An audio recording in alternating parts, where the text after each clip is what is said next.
आज मैं जाने वाली थी उत्तराखंड के एक सबसे खास और फेमस विंटर ट्रैक दयारा बुग्याल के ट्रैक पर।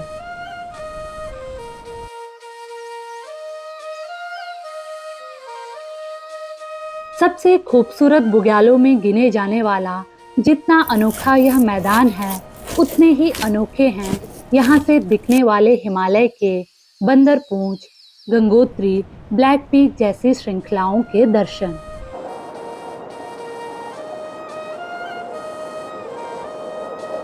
ट्रैक के बेस पॉइंट रैथल में बने 500 साल पुराना घर और ट्रैक में स्थित बरनाला ताल देखने के साथ हल्की बर्फबारी में होने वाले कैंपिंग का एक्सपीरियंस इस विंटर ट्रैक को और खास बना देता है।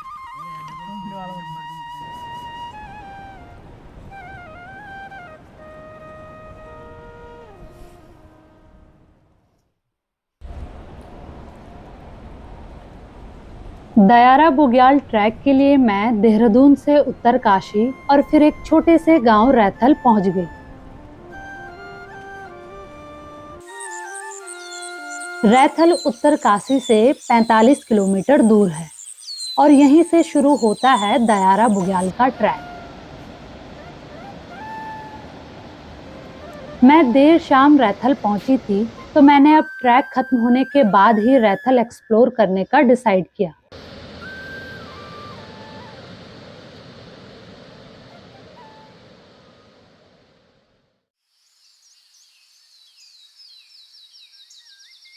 अगले दिन सुबह 8 बजे मैं ट्रैक के लिए रेडी थी। यह ट्रैक मैं सौरभ और उनकी टीम के साथ कर रही थी, जो उत्तरकाशी से ही थे।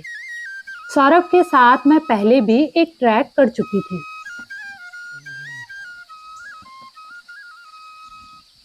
दयारा ट्रैक पर सब सामान नीचे से ही ले जाना पड़ता है, क्योंकि अभी ऊपर रहने व खाने की कोई व्यवस्था नहीं थी। सौरभ हमारे गाइड थे और उनकी टीम के 2 मेंबर माइकल और शुभम हमारे कैंपिंग का सामान लेकर चल रहे थे। इसके अलावा उनकी टीम के एक और मेंबर अभिषेक भी हमारे साथ इस ट्रैक पर थे। अभिषेक गंगोत्री रोड पर एक होटल और कैफे चलाते हैं, लेकिन अभी ऑफ सीजन के चलते वो भी इस ट्रैक पर हमारे साथ हो लिए।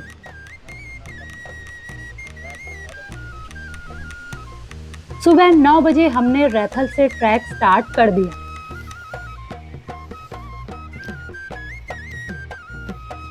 रैथल पर सड़क किनारे ही दयारा बुग्याल ट्रैक का एक बड़ा एंट्री गेट बना है। यहाँ से बुग्याल कोई 8 किलोमीटर के आसपास है।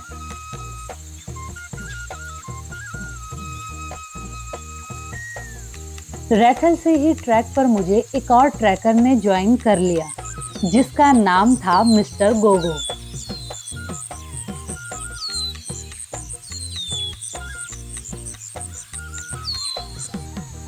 रैथल से निकलने के थोड़ी देर बाद ही इस ट्रैक पर चढ़ाई स्टार्ट हो जाती है और रास्ता कभी घास के मैदान या कभी पेड़ पौधों के बीच से होता हुआ निकलता है।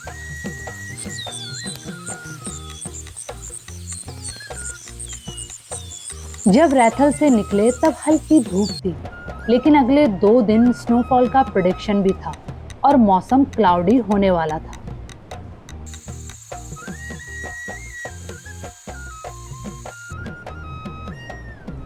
बीच बीच में मिस्टर गोगो के साथ बैठकर मैं उससे ट्रैक और दयारा बुग्याल के बारे में जानने का ट्राई कर रही थी, लेकिन वह इग्नोर किए जा रहा था।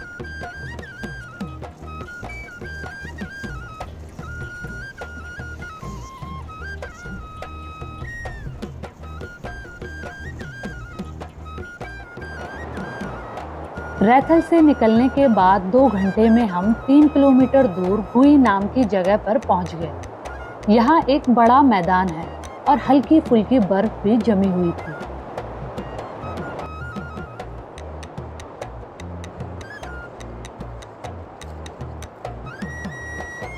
आपके दयारा बुग्याल ट्रैक में पहला नाइट स्टे आमतौर पर इसी जगह होता है।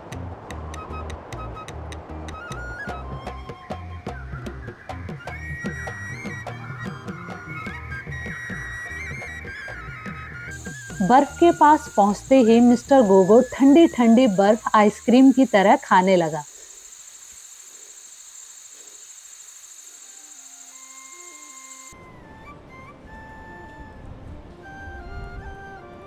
इस कैंप साइट से थोड़ा आगे जाने के बाद हमारी टीम कॉफी पीने के लिए रुक गई।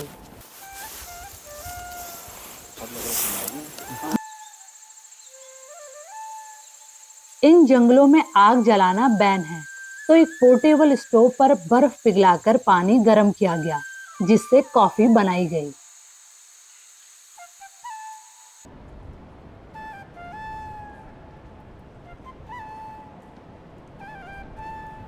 मिस्टर गोगो को कॉफी पसंद नहीं थी, तो उसने कुछ ब्रेड खाकर ही काम चला लिया। कहीं वापिस जा रहा, अब नहीं जा रहा मैं ऊपर। मैंने कहा मैं वापिस जा रहा हूँ, दिहाड़ी निकल रही, दिहाड़ी निकल रही। कॉफी पीते हुए अब धूप पूरी जा चुकी थी, आसमान पूरा काला हो गया और मौसम बिल्कुल ठंडा हो गया था। लग रहा था कि थोड़ी देर में ही शायद स्नोफॉल या बारिश होने लगे।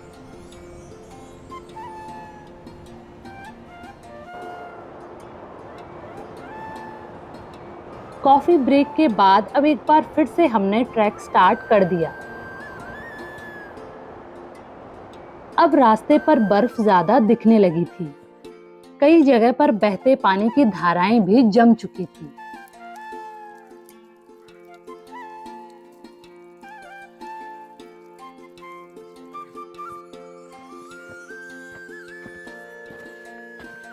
और अब हल्की हल्की स्नोफॉल भी स्टार्ट हो गई थी।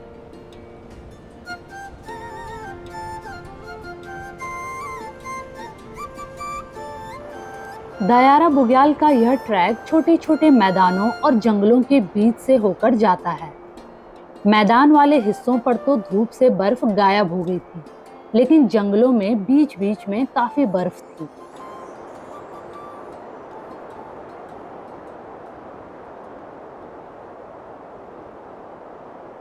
लाइट स्नोफॉल में अब इस ट्रैक का आनंद और बढ़ गया था।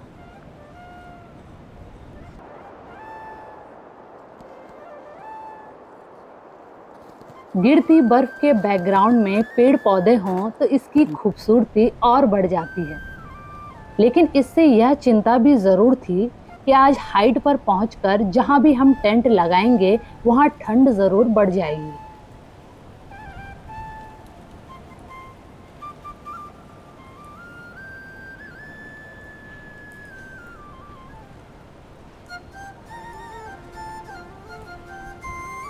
गुई कैंप साइट से 2 किलोमीटर बाद अब एक चिलापाड़ा नाम की जगह आती है। पहचान के लिए यहाँ एक बोर्ड लगा था, लेकिन आंधी तूफान की मार झेलकर अब यह बोर्ड भी टूट फूट चुका था।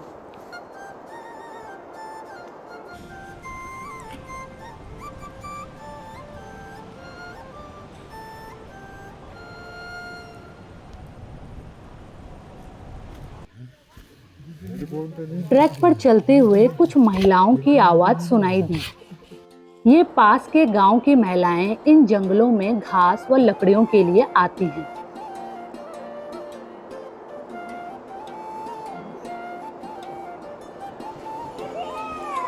कुछ और आगे बढ़ने पर कुछ महिलाएं बड़े बड़े बैग्स में घास लाती दिखी।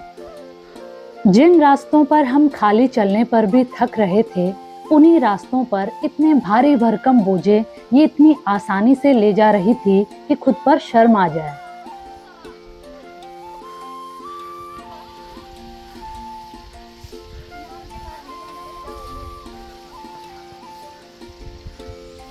एक बैग को मैंने भी उठाने की कोशिश की, लेकिन बुरी तरह से असफल रही।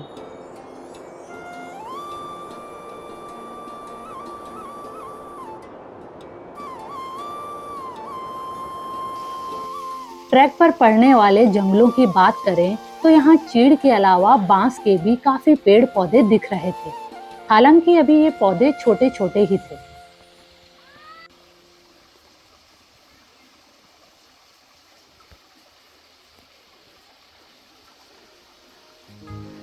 अब यहाँ से हमारा कैंप साइट कोई 1 किलोमीटर दूर रह गया था।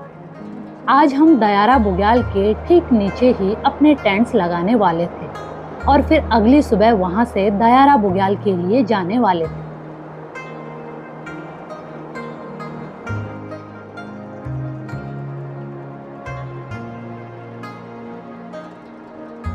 लगभग 2 बजे अब हम पहुंच चुके थे दयारा बुग्याल से आधा किलोमीटर पहले एक छोटे से मैदान में, जहां आपको एक बोर्ड लगा मिल जाता है। यह इस बात की पहचान थी कि अब आप दयारा के पास पहुंच चुके हैं।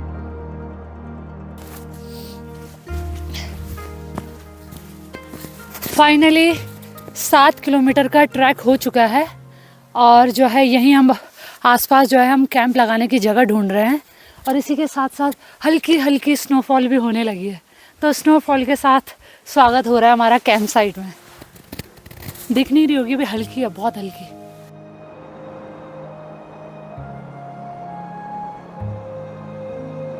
इस जगह में पहुंचने पर आपको कुछ लकड़ी पत्थर के बने झोपड़े दिखते हैं। गर्मियों में इन छप्परों में गांव के लोग भेड़ बकरियां रखते हैं। मुझे बताया गया कि कुछ में इनमें ट्रैकर्स के लिए खाने या स्टे की सुविधा भी मिल जाती है, लेकिन अभी तो ये सब बंद ही पड़े थे।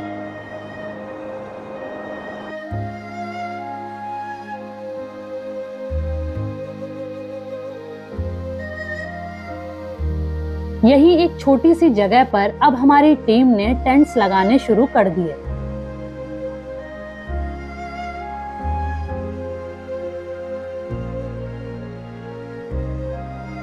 वैसे प्लान तो 3 टेंट लगाने का था, एक मेरे लिए और 2 टेंट्स बाकी की टीम के लिए, लेकिन अब यहाँ 2 ही टेंट्स लग रहे थे क्योंकि यहीं बगल में हमें एक टूटा छप्पर मिल गया था जहाँ अब 2 लोग सोने वाले थे और वही छप्पर हमारा किचन भी होने वाला था।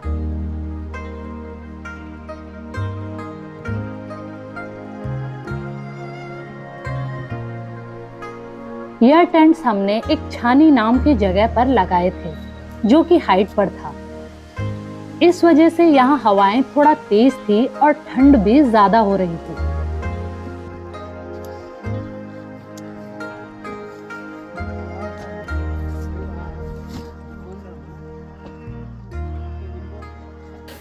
तो यहाँ है आज रात का हमारा स्टे। ये लग गया है मेरा टेंट और मैं अंदर चल के आपको दिखाती हूँ। ये बाहर यहाँ पे बैग वैग रखूंगी, शूज रखूंगी और ये अंदर जो है स्लीपिंग बैग लग गए हैं।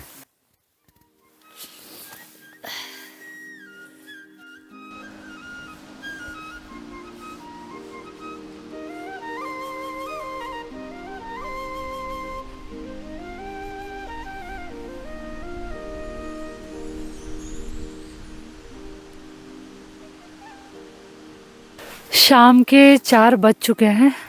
टेंट हमने पूरा सेट कर लिया है और साथ ही जो है इवनिंग स्नैक्स जो है वो भी हमने ले लिए हैं और हल्की हल्की अभी भी बर्फ़बारी जो है चालू है, छोटे छोटे स्नोफ्लेक्स गिर रहे हैं।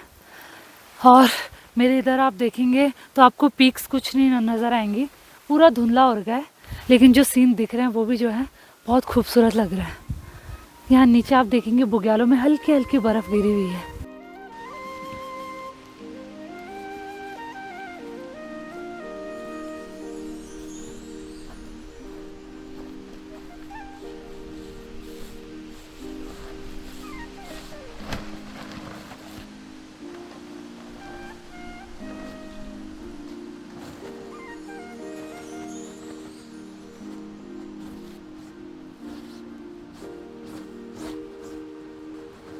अभी इस जगह पर हम अकेले ही थे क्योंकि ट्रैक पर आने वाले ज्यादातर ट्रैकर्स नीचे गुई में रहकर ही वहां से अप डाउन करते हैं। लेकिन इस मौसम में जिस प्रकार के व्यूज हमें यहाँ से देखने को मिल रहे थे, उस हिसाब से हमारा यहाँ स्टे करना ज्यादा अच्छा रहा। और फिर दयारा बुग्याल भी यहाँ से अब थोड़ा ही दूर था।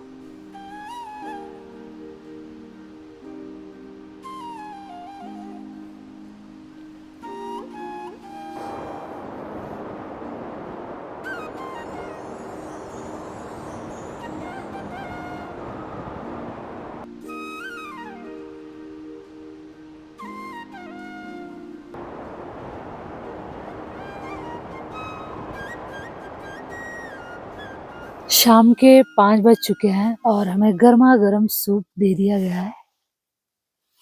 और अभी मेरे टेंट से आप अगर बाहर देखेंगे तो इतना खूबसूरत नज़ारा है। स्नोफॉल होने लगी है, फिर से स्टार्ट हो गई है, हल्की हल्की बर्फ गिर रही है।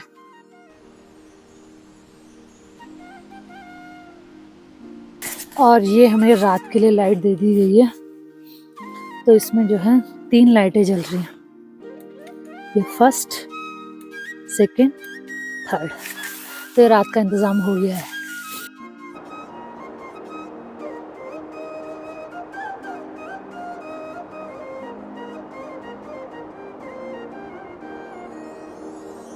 रात को 7:30 बजे हमने अपना डिनर कर लिया और अब इंतजार था अगले दिन का।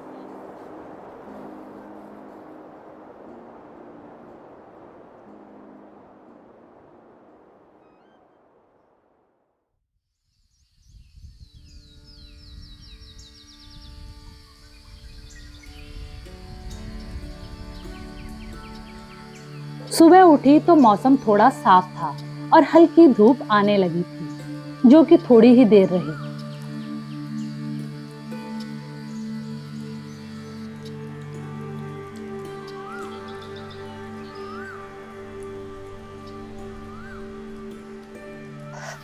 आज है डे 3 और थोड़ी देर में हम निकलेंगे दयारा बुग्याल समिट के लिए। अभी थोड़ी देर पहले हल्की हल्की धूप आ गई थी, लेकिन फिर से वेदर क्लाउडी हो गया है।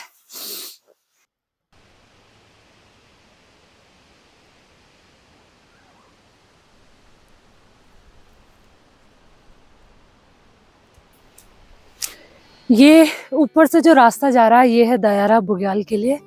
हमारा टेंट जो है समिट से लगभग आधा किलोमीटर ही दूर है, तो बस अब थोड़ी देर में निकलते हैं।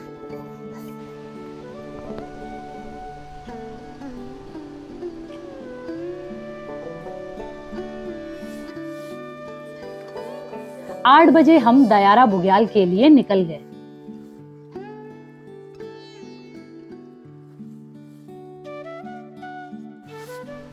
वैसे तो इस ट्रैक में रैथल से कैंप तक पूरी चढ़ाई थी, लेकिन यहाँ से आगे ये रास्ता फ्लैट था और रास्ते के दोनों तरफ पड़ी बर्फ इस ट्रैक को और खूबसूरत बना रही थी।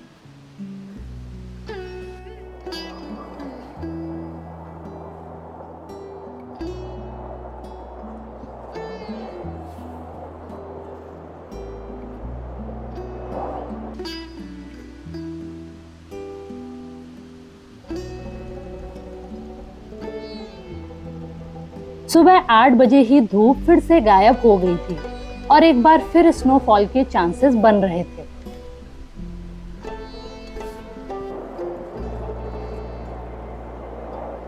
लगभग 20 मिनट के ट्रैक के बाद अब हम पहुंच गए थे इस बुग्याल के स्टार्टिंग पॉइंट पर और हमारे ठीक सामने था दयारा बुग्याल।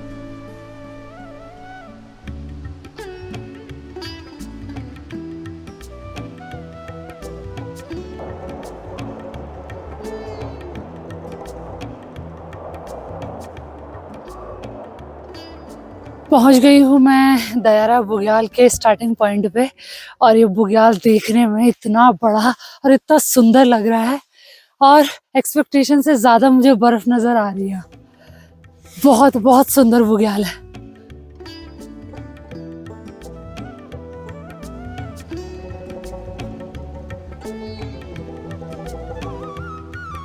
कुछ देर बाद दूर थोड़ा मौसम साफ हुआ तो कुछ हिमालयन पीक्स दिखाई दी, जो थी बंदरपूंछ 1 और 2।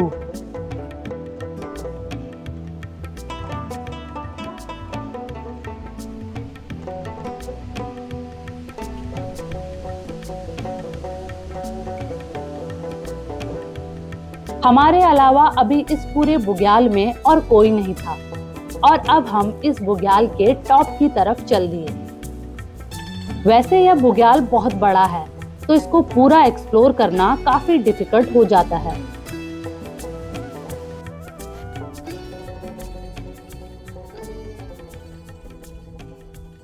पहुंच गई हूँ मैं दयारा बुग्याल समिट पर। इसकी हाइट की अगर बात करें तो ये 12 से लगभग 12,500 फीट की हाइट पर है और यहाँ से जो आपको नज़ारे दिखते हैं वो एकदम अद्भुत है।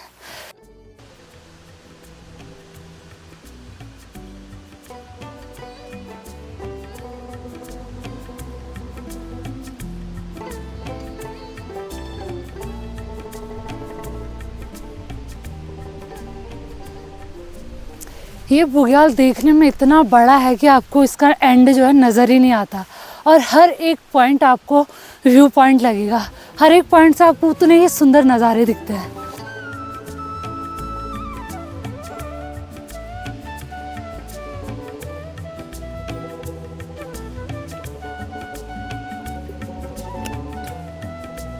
दयारा बुग्याल की दूसरी तरफ अभी काफी बर्फ थी, तो मैं उसी साइड चली गई।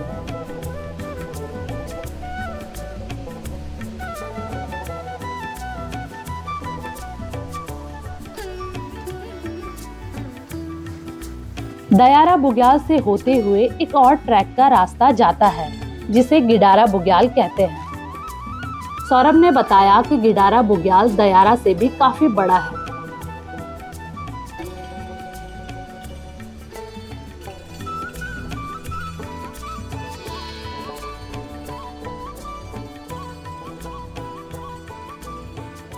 अगर आप यहाँ अगस्त में आने का प्लान करते हैं तो आप यहाँ इस बुग्याल पर एक अनोखा फेस्टिवल भी देख सकते हैं जिसे बटर फेस्टिवल कहा जाता है, और लोकल भाषा में इसे अंडूड़ी उत्सव भी कहते हैं।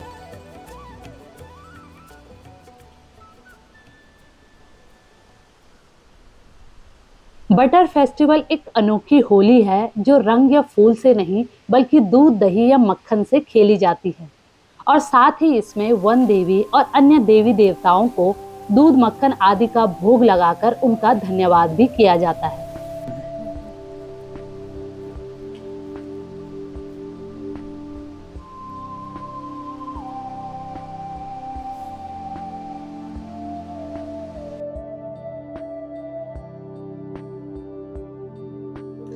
दयारा बुग्याल में घूमते घूमते मेरी नजर एक गाय के स्केलेटन पर पड़ी। सौरभ ने बताया कि जब आसपास के गांव के लोग अपने जानवरों को यहाँ चराने लाते हैं तो कई बार कोई जानवर किसी रीजन से वापस नहीं जा पाते, चाहे चोट लगना हो या बूढ़ा होना, तो वो यही दम तोड़ देते हैं और बाद में वह जंगली जानवरों का भोजन बन जाते हैं।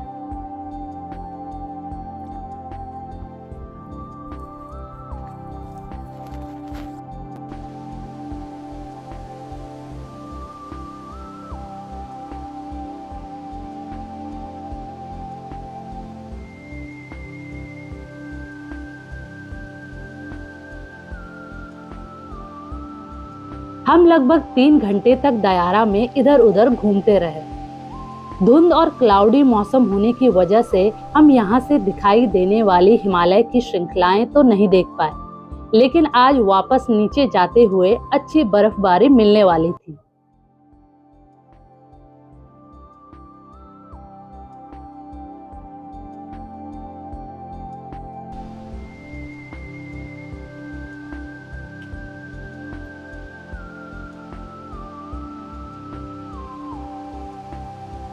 अब मैं अपने कैंप साइट की तरफ जा रही हूँ, और नीचे आते हुए थोड़ा सा अलग रूट पकड़ा मैंने नीचे की तरफ, और इधर काफी ज्यादा बर्फ है, तो यहाँ से जाने का तो मेरा बिल्कुल मन ही नहीं हो रहा है। ओ दूर दूर तक देखेंगे आप पूरी बर्फ में।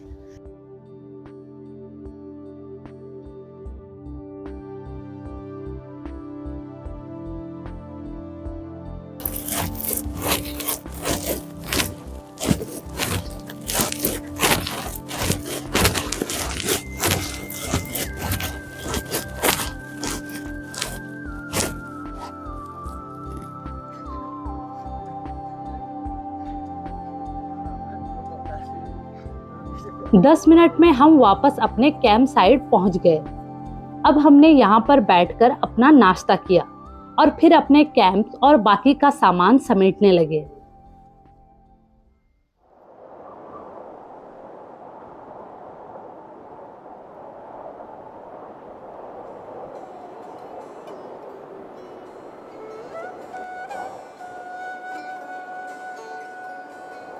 दिन में 12 बजे हमने अपने कैंप साइट से नीचे का ट्रैक स्टार्ट कर दिया।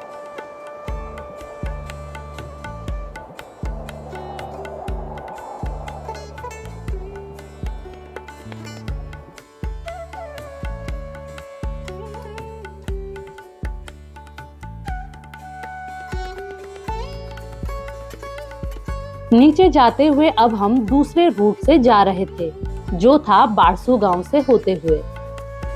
और मुझे अभी तक यह आइडिया नहीं था कि वापसी का ट्रैक बहुत खास और खूबसूरत बन जाएगा।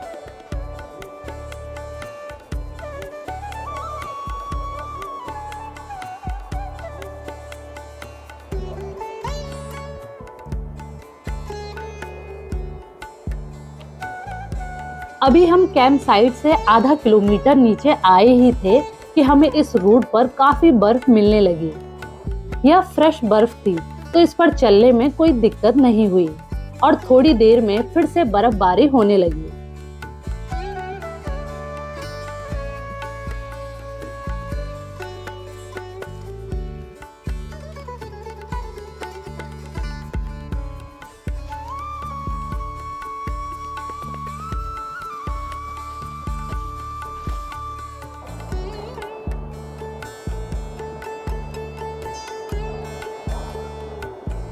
जंगल में चारों तरफ बर्फ की सफेद चादर सी बिछी हुई थी। आसपास की ये खूबसूरती देखकर वहीं बैठ जाने का मन कर रहा था।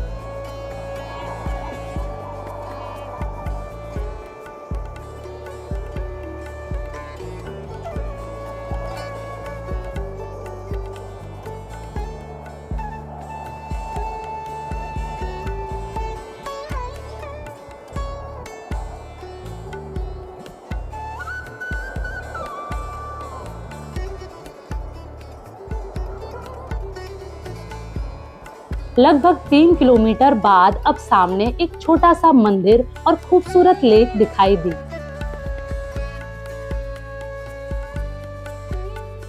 यह मंदिर नाग देवता का था और इस ताल का नाम बरनाला ताल था।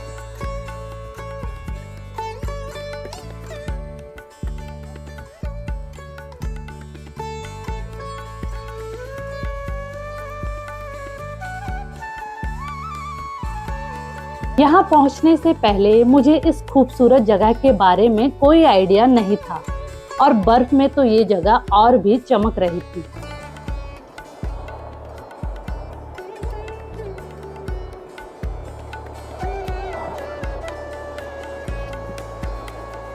ताल का अधिकतर हिस्सा जमा हुआ था। हम सब यहाँ पर आधा घंटे बैठे रहे और खूब सारी फोटोज खींची।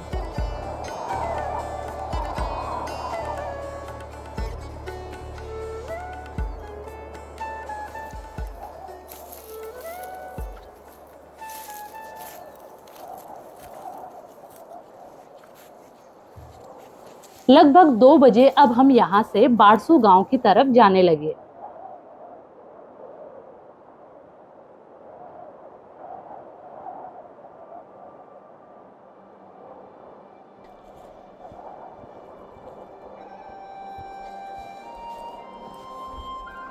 अब बर्फबारी काफी तेज हो गई थी। अपनी लाइफ में मैंने इतनी खूबसूरत बर्फबारी कभी नहीं देखी थी, तो काफी मजा आ रहा था।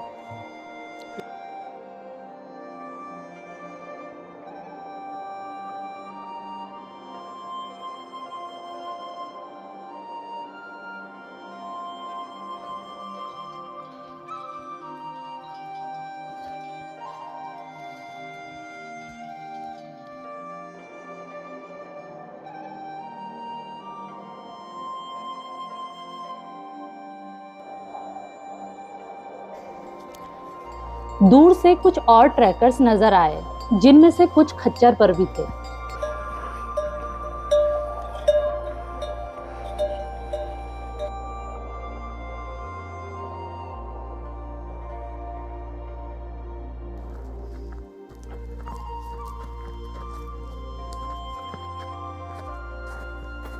मेरे ओपिनियन में मुझे रैथल से ज्यादा खूबसूरत बारसू गांव का रास्ता लगा, क्योंकि यह पूरा रास्ता प्रॉपरली बना हुआ था और उससे भी ज्यादा इस रास्ते पर दिखने वाले अलग अलग साइट्स इस रास्ते की खूबसूरती बढ़ा रही थी।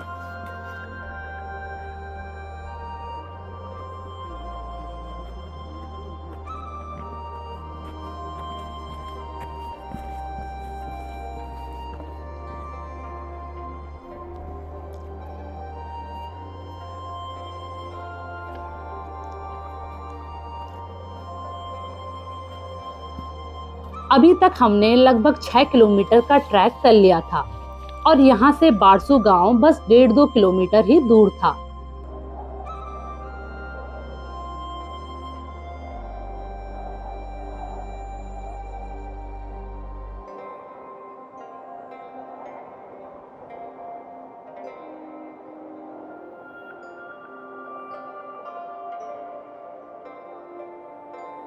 नीचे आने पर भी यह रास्ता और जंगल उतना ही खूबसूरत लग रहा था जितना कि ऊपर बर्फ में लग रहा था।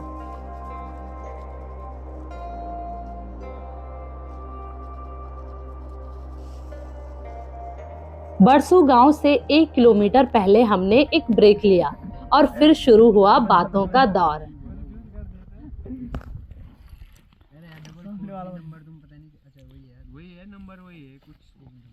कुछ और हो रहा बर्फ के चक्कर में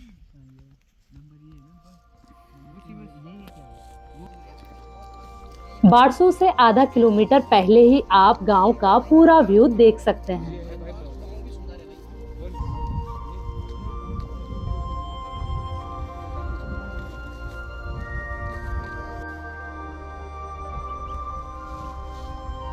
यह गांव काफी बड़ा और पुराना लग रहा था।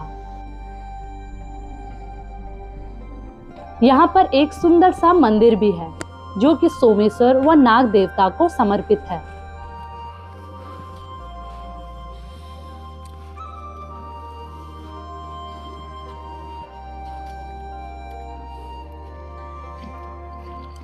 सोमेश्वर देवता के एक मंदिर के दर्शन मैंने रैथल में भी किए थे, जहां से कि मैंने ये ट्रैक स्टार्ट किया था।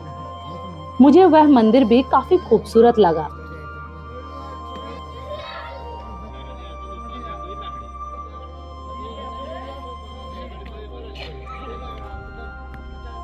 इसके अलावा आप रैथल में मंदिर के पास एक 500 साल पुराना 5 मंजिला घर भी देख सकते हैं, जिसे पंचपुरा भवन के नाम से जाना जाता है।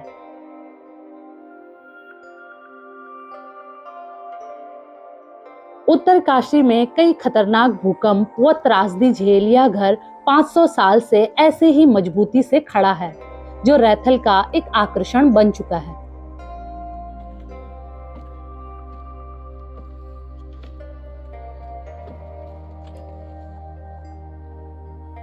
बारसू गांव का सोमेश्वर मंदिर भी काफी खूबसूरती से बनाया गया है।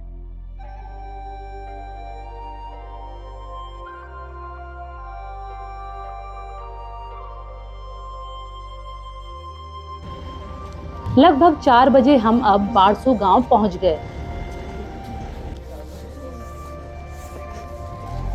और फिर 4:30 बजे हम गाड़ी में बैठकर वापस उत्तरकाशी की तरफ निकल पड़े।